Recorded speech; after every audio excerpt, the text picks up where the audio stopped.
Well, so here we are. We are in this 55 and older condo here where this bathroom here had suffered a catastrophic engineering failure here with the shower pan. So they had one of those one-piece plastic white shower pans, which seemed like they're pretty good in theory, but what happened was right where it meets the drain, I guess it had separated somehow, and that's a common failure mode because several other units in this condo have had the same issue. So they've had to come in and they had to tear out the bottom half of the shower walls there and pull out that old white plastic shower pan, and they've put in a pre-slope with a new shower pan here, and they've built up a curb out of 2x4s that's right here, and they've put on this shower pan liner here. This is a waterproofing liner, a vinyl liner here. And so we're going to come in now and fix all this up here. We're going to put a new shower board here. We're going to put in wonderboard. It's a cementitious tile backer board. That's what wonderboard is. And that will go across all of this area here. And then we'll be able to put this tile on here. We'll install the tile with the mortar. And so this is a sample of the tile that we're looking at here. So typical of what you see in a lot of the condos in this unit, in these buildings here, are you'll walk in and you'll see a bunch of modern tile along the bottom like this, and that's how you'll know they had that failure in there, that leak.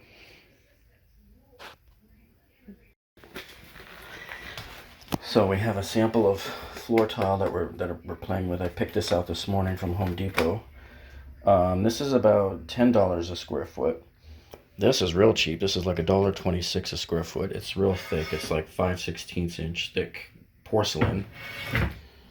Okay, and so if you look, I'm still not completely satisfied with this area right here from what the plumber did, so we'll have to maybe fix that a little bit.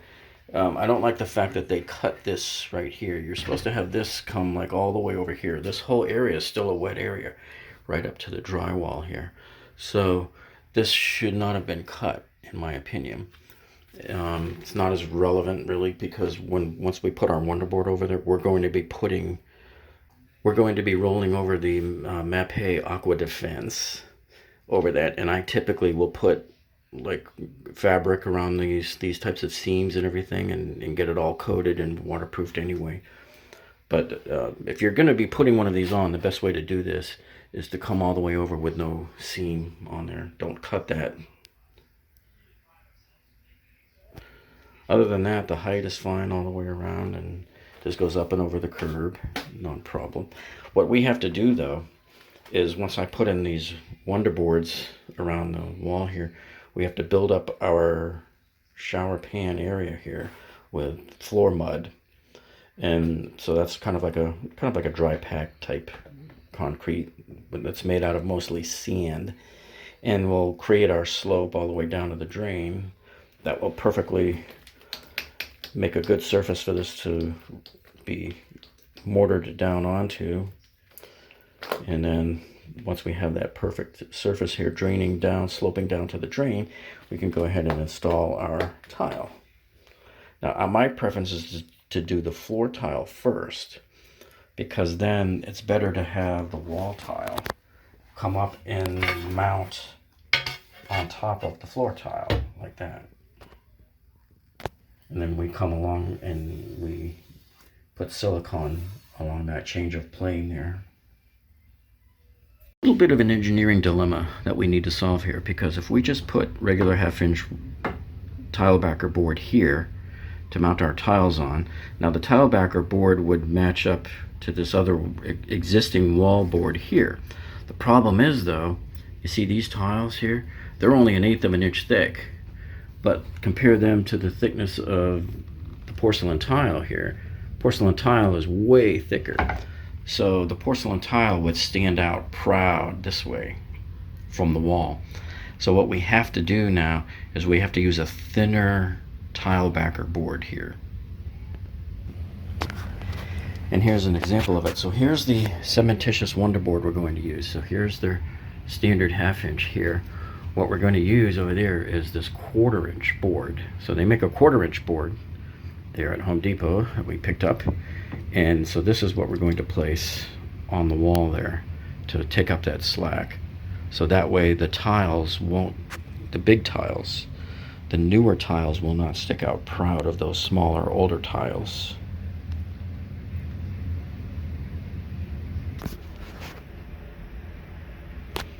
Now you're probably looking at this wall and going, okay, well, why don't you just take all of this down and put on a tile up? Well, it's simply not in the budget. You know, this is a 91-year-old woman and they don't have much money. And as it is, I'm really not charging them for this. I'm just helping them out. They're friends of ours. And so all that was really in the budget was to do just this small section here, because the labor and dealing in this condominium here with all of this stuff here, and they really don't have a place to put it. There's no bulk trash here and all that. And then dealing with the cost and the extra time. She's been without a shower here for 2 months. So that's why we're just going to do a quick patch here, which is what most of them do in here in this complex, and it will look just fine. And we'll put a few of these going down the row here, and this will strengthen the back of that tile backer board. Remember, because we're only using a 1/4 of an inch there, so it needs to be bolstered up. And what's cool about this is we call this blocking here. Now, I have another video on how to do blocking.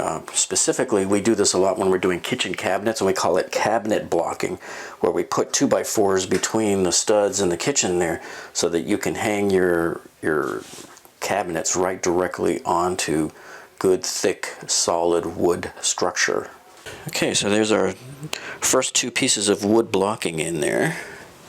So that should be enough here, that when we put our 1/4 inch thin panel of wonderboard here, it'll have plenty of support behind it now, and it won't move too much. So this will all of this blocking that you see here, this cabinet style blocking that we're putting in here, will keep the wonderboard from flexing. Okay, so we have all the boards in here tightened in, and I sort of improved upon this a little bit here, the liner here. We're still going to have a little bit of that seam down below there, because that's the way it was cut, so I can't do anything about that. But I gave it a slight improvement by bringing the liner back over to here so that we're completely in the wet zone. This is just a temporary placeholder here. I have to get another one of my stainless screws over here. So this is the drill bit we have to use now. This is for the Tapcon, so we're using a 3/16 inch concrete bit here for use with these 1/4 inch Tapcon screws that we're going to use, these anchors. And so we're using the hammer drill. We're going to try to do this without using hammer mode because it is so loud. And if it's reasonably soft enough concrete blocks here, we should be okay. Otherwise, we'll switch to hammer mode. Down on this spot here, I'm not particularly fond of that either. That should not have been cut there. There should have been continuous somehow all the way down here. So we're going to be pulling that out, unfolding this out a little more. And yes, we're still going to have that slit there, but we'll take care of that when we get to the waterproofing step with the fabric. Well, everything's been cleaned up here, and we cut out some nice clean edges on the tile there. So now all we have to do is place the wonderboard into place. Okay, so you can see we've got the wonderboards in place there around the perimeter. Still not completely nailed in yet, or screwed in rather. They are still not completely screwed in yet. This one is, the sideboard there has not been screwed in yet. He's just dry fitted. And same with the other sideboard here. Alright, now we're starting to do the curb here. And on the curb we're using 1/2 inch thick wonderboard. So we want to make it, beefier here, because this is a very important structure here. And so my rule of thumb is I like to put 2 screws at approximately every blue line coming down the line here by the liner, as you can see. So we're still adding some in here, and we need to do a few more. And then you can see I've got the board on the outside over here. And once these 2 are screwed in place, we'll take our proper width measurement here, and we'll get a board screwed down along the top. Now this curb is made of 3 stacked up 2x4s, which means it's about, they're 1.5 inches thick each, and so that'll give us a 4-inch curb here. So the board will go right along the top, the third wonderboard, and it will screw right into the middle of the wood here. And so tomorrow when we come in, we'll start mudding the floor. Alright, so now we have our pot of mud ready here. This is our floor right here. We're going to pack it in right in here into the bottom of the shower right there. And we're going to start higher on this end here and slope it down, because we have about a 4-foot length that we have to slope it down towards the drain, and then we're going to come in from the sides and slope it in that way as well. So once this is done, we get this all done and packed in. Okay, so here we're going to load up our 4 corners first and just pack it into place to kind of set the level there.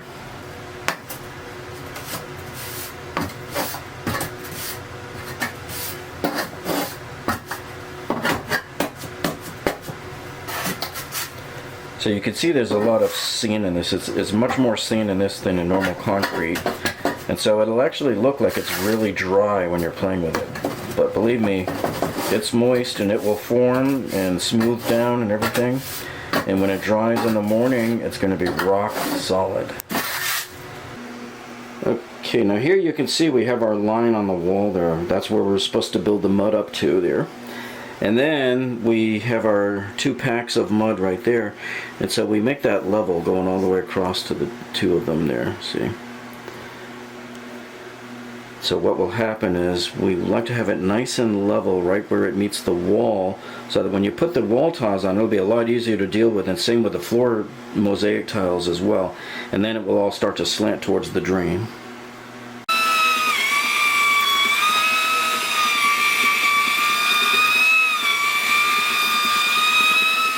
So now we're spooning out more of the floor mud there. And we're going to bridge across from this patty to this patty here and make it nice and smooth, kind of like what you see on the back wall, which we've done already there.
Well, here we are the next morning, and we've allowed the mud to dry overnight, and then we just put a real quick, very thin skim coat of thin-set mortar around it, just to make sure everything's nice and smooth, so we have the absolute smoothest surface to lay our tiles on when we go to tile them later on. So right now we're just dry fitting and cutting up our waterproofing fabric and stuff.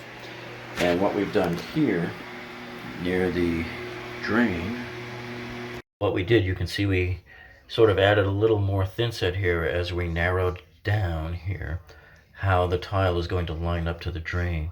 So what we do is we just place the tile all the way around the drain here and make sure that wherever we're going to thinset this tile into place here, that the top of the tile right here It's going to be above, just very, very slightly above the drain here. And remember, we're going to trowel in 1/8 of an inch of thin set mortar on here.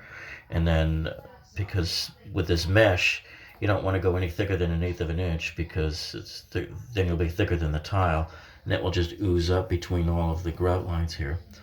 So just remember that your tile is actually going to sit about 1/16 of an inch higher than it is right now once you trowel the thin set mortar on later, after we've done the waterproofing. So you just go all the way around the edge of the drain here with your tile, and you make sure that wherever the tile is going to end up, that you're above the top part of the drain there, because you always want the water to go down. You don't want it to go down and then hit a bump right here where it can't go anywhere. Then the water will collect here and you'll have a completely wet shower all the time. That's what you want to avoid. Okay, so today I'm using my trusty Ruby Speed 62 tile saw, tile scoring cutter.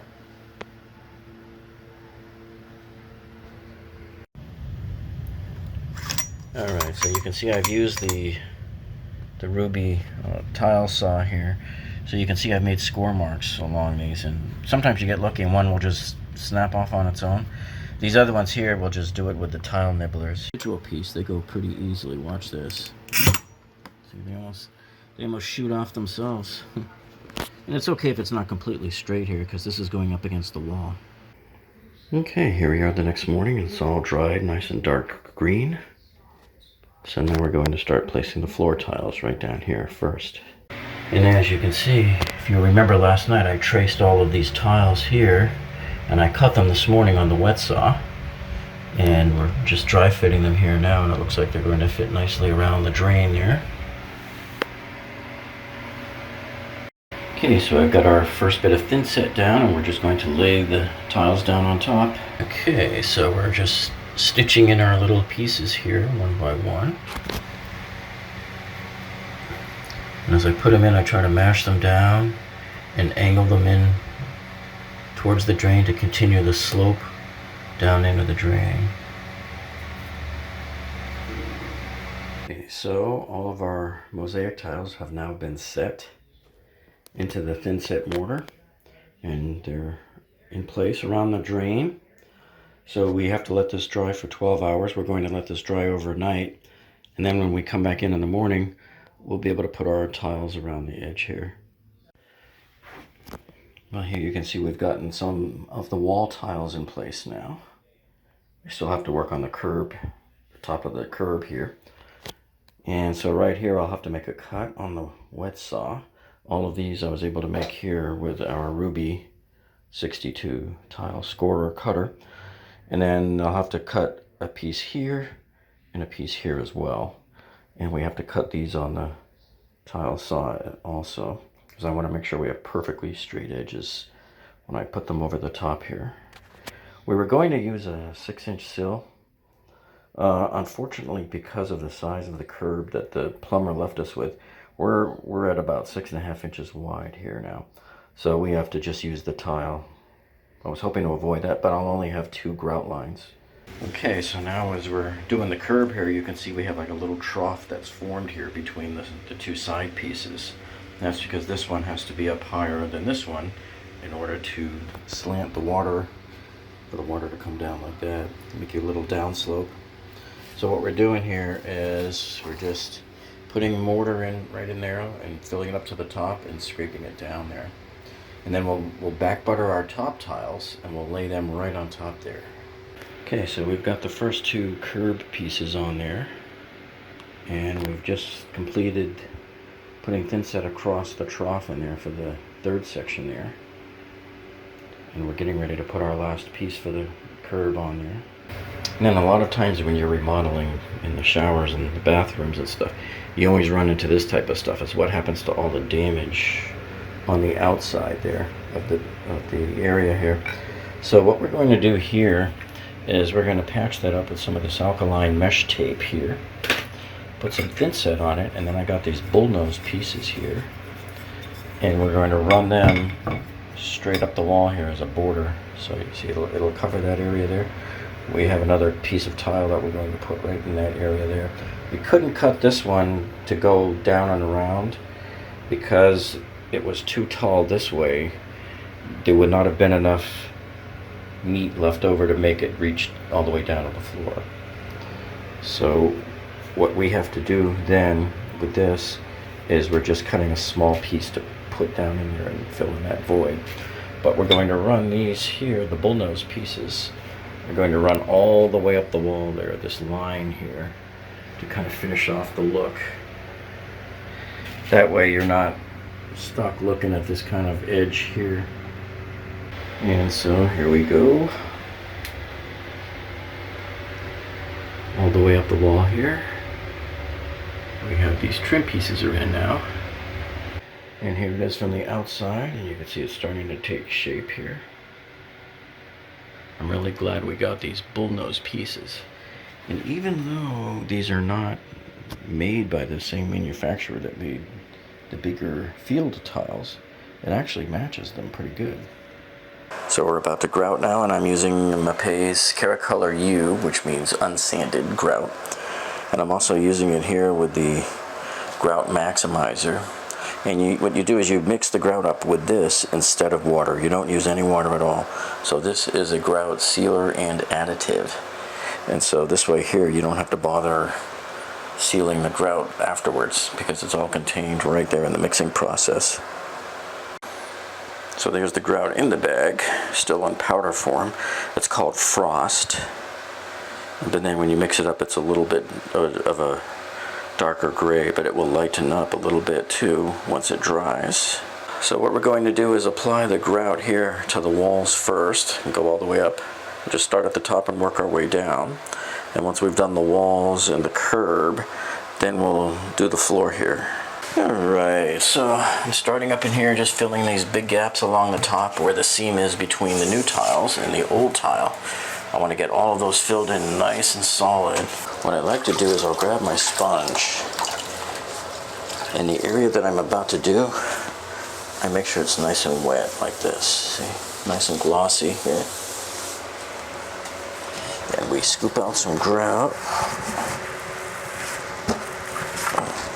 And that way when we put it down there, it helps make it a lot more malleable. It spreads out evenly, almost like mayonnaise. Works its way in there. Now when I apply it, I keep the angle low like this, right? Just to kind of mash it all down in there. But then when I remove it, see how we scrape it like that? Removes a lot more of the product that way. And then I just put it in the next spot over here. Scrape it and place it. And scrape it and place it. That's all you do.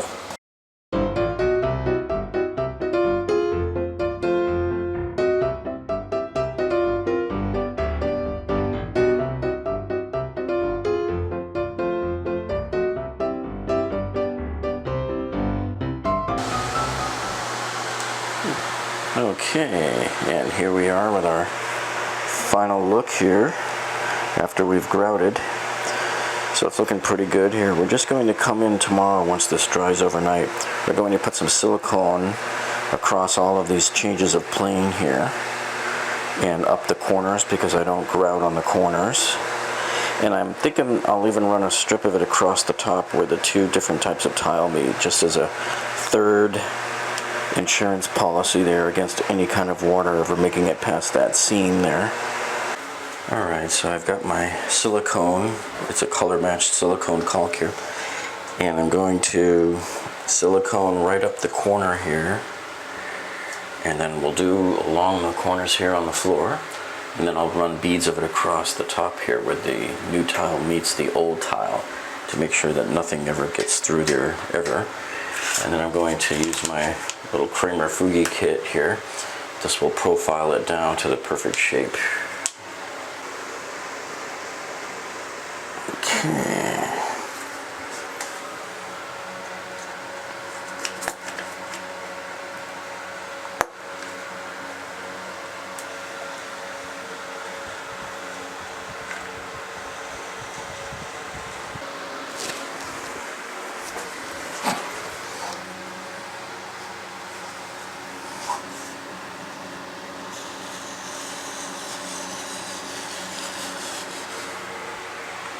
Okay. Nice perfect corner there.